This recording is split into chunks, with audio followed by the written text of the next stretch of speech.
Pemirsa, sama halnya dengan Kota Prabu Muli, ratusan calon jamaah haji asal Oku yang tertunda keberangkatannya pada tahun 2022 dipastikan akan diberangkatkan pada tahun ini oleh pemerintah dan dalam hal ini Kemenak Oku.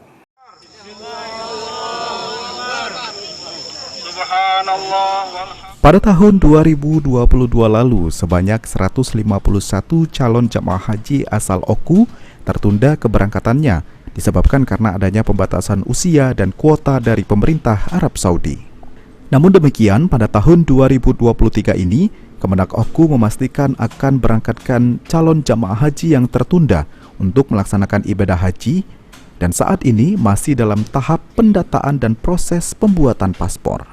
Abdul Muiz selaku Subbag Haji Kemenak Oku mengatakan agar para calon jamaah haji menjaga kesehatan dan melaksanakan vaksinasi COVID-19 sampai dengan booster.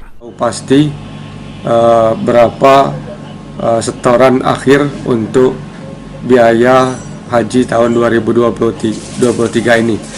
Andai kata ada kenaikan, kami sudah wanti-wanti kepada jamaah untuk mempersiapkan dana untuk penambahan tersebut. Untuk waktu pelunasan belum ada jadwal, Pak ya? Untuk pelunasan sampai saat ini belum ada pengumuman resmi dari pemerintah. Belum ada kepastian dari pemerintah atau untuk jemaah haji yang telah lunas ini, apakah mereka berlaku yang sudah dilunasi mereka atau ada penambahan. Kita tunggu saja kebijakan. Diperkirakan total keseluruhan calon jemaah haji asal Oku yang berangkat sebanyak 274 orang. Ari Pranika, PAL TV.